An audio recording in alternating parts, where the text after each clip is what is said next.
Wagwan guys, well, I was about to say welcome back to my channel, but since I've been away so long, I thought it would only be fair if I allowed you guys to give me a welcome back. So go ahead. Anyway guys, you know, sometimes things get in the way. You gotta do this, you gotta do that, and that is life, baby. But I do apologize. So yes guys, I don't know if you can hear any difference in my audio. I am using a different microphone. I didn't like how the other two made me sound too tiny. I mean, I'm tiny, but I have a powerful voice. Anyway, today I'll be making some Jamaican red peas soup. You know the thing, it's have red peas and pigtail, and we get one little piece of oxtail in the corned beef. So yeah, pigtail, corned beef, and a little piece of oxtail. So let's begin.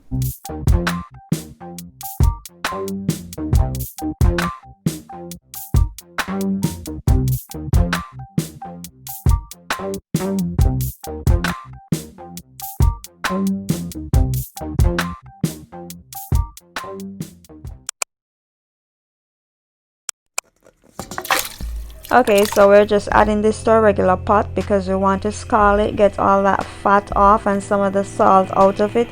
And before too, you should rinse your meat, wash your meat first, and then you scald it. I forgot to mention that. Then after scalding, you rinse under some warm water, and you're going to add your peas that you've been soaking overnight or for a few hours. You don't have to, but you can, to make the cooking process faster. And then you're going to add all that back with the meat and some garlic cloves. That will help to tenderize it some more. Then I'm just going to pressure for a few minutes, and I'm going to make some spinners. This is what we call our small dumplings that we add to soup. I usually don't like my soup with flour, but just because I'm going full on authentic today, if you notice, I'm not really a channel that cooks authentic Jamaican. I like to add my twist rather. So I'm just testing to see if everything is cooked. You want it to be tender but not like falling off the bone right now, because it's going to cook some more. So here I've added my pumpkin and all that good stuff. You can't make this soup without sweet potatoes, so ensure you have your sweet potatoes.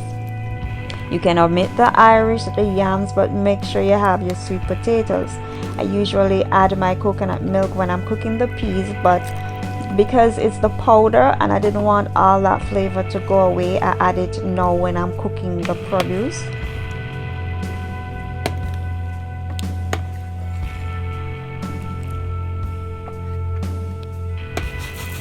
And I usually save off my noodle, but today I decided to go full on.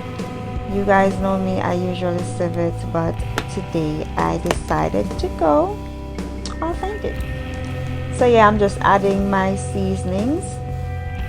And you do know you can add a clove or two and a cinnamon leaf to your stew pea, your red pea soup or your stew peas, because clove goes well with pork and the cinnamon gives it a good flavor. I am telling you, it's not in this one now, but you can. Don't be afraid to try something. It's food.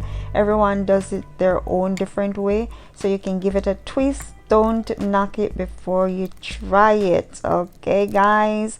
And if you just want to have red peas, just omit the food, you know, and leave the spinners and reduce the water, and you'll have stew peas, and you can serve that with rice. So yeah guys, remember to give me a thumbs up, like, share, comment and subscribe.